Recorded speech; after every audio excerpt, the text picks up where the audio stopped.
Hello guys, നമ്മൾ plan ചെയ്തത് ഒന്നും നടക്കാത്ത ദിവസം ഉണ്ടാവില്ലേ, അങ്ങനത്തെ ഒരു ദിവസം കേട്ടോ. സൂഫി മന്തി കയറിയിട്ട് ഒരു മന്തിയൊക്കെ പാസ്സാക്കിയിട്ട് ശേഷം ഒരു സിനിമ കണ്ട് സെറ്റായിട്ട് വീട്ടിൽ രണ്ട് പ്ലാൻ എടുത്ത് അവിടെ ചെന്നപ്പോഴോ പണ്ട് ചെമ്മാട് ഗവൺമെന്റ് ഹോസ്പിറ്റലിൽ പോയത് ഭയങ്കര തിരക്ക്. പിന്നെ ഒന്നും നോക്കില്ല, അവിടെ നിന്ന് നേരെ പോയത് ഖലീസിക്കാട്ടോ. ഇന്നാണെങ്കിൽ എന്തോ ഭാഗ്യത്തിന് റിയാൻ ഉറങ്ങും ചെയ്തു. നമ്മളെ റിയ ഉറങ്ങേണ്ടപ്പോൾ ഒരു ആട്ടിട്ട് കൊടുക്കുന്നത് റിയനെ തൊട്ടിൽ കിടത്തുകൊണ്ട് തന്നെ നല്ല റിലാക്സ്ഡ് ആയിട്ട് ഭക്ഷണം കഴിച്ചിട്ടോ. സത്യം പറഞ്ഞാൽ ഒരുപാട് കാലക്ക് ശേഷം പുറത്തുനിന്ന് ഇത്രയും ഫ്രീ ആയിട്ട് ഭക്ഷണം കഴിക്കുന്നത് ആദ്യമായിട്ടാണ്. മന്തി കഴിക്കുന്ന പ്ലാനാണ് കേട്ടോ. അതുകൊണ്ടാണ് മന്തിനാണ് ഓർഡർ ചെയ്തത്. ഞങ്ങളുടെ ഭക്ഷണം കഴിപ്പ് കഴിഞ്ഞ ശേഷം ഞങ്ങൾ റിയനെ ഉണർത്തിട്ടോ.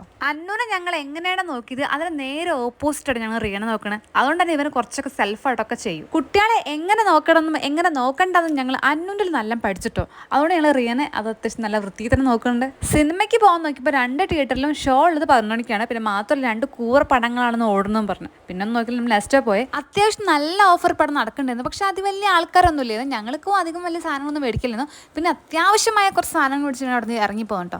പിന്നെ നമ്മൾ ഇത്തരം ഹൈപ്പർ മാർക്കറ്റിൽ കയറുമ്പോൾ ഇങ്ങനത്തെ ടിന്നിലുള്ള ഭക്ഷണം ഉണ്ടല്ലോ, മീൻസ് ഇങ്ങനെ സീൽ ചെയ്യാത്ത വേഗം തുറക്കാനും അടയ്ക്കാനും പറ്റുന്ന സാധനങ്ങളുണ്ടല്ലോ, അങ്ങനത്തെ ഫുഡൊന്നും വാങ്ങിക്കാതിരിക്കുക. കാരണം ഞാൻ ഒരുപാട് കണ്ടിട്ടുണ്ട് അവിടെ തന്നെ നമ്മൾ ആൾക്കാരെ എടുത്തിട്ട് ടേസ്റ്റ് നോക്കിയിട്ട് രസമില്ലെങ്ങാടെ വെക്കുന്ന ഒരു നമ്മൾ അങ്ങനത്തെ ഒരു രീതി ഞാൻ കണ്ടിട്ടുണ്ട്. അതുകൊണ്ട് അങ്ങനത്തെ സാധനം മേടിക്കുക കേട്ടോ. നെക്സ്റ്റിലെത്തിയ അന്നമൊക്കെ ടോയ്ലറ്റ് പോക്ക് അത് മസ്റ്റ് ആട്ടോ. അവിടെ നിന്ന് ഇറങ്ങണ മുന്നേ ഒരു പ്രാവശ്യം എന്തായാലും ടോയ്ലറ്റ് പോകും. നേരത്തെ പൊളിഞ്ഞിട്ട് എൻ്റെ ചമ്മല മാറാനുണ്ടോ ഇവിടെ ഇങ്ങനെ ചിരിച്ചോണ്ടേ ഇരിക്കണത്.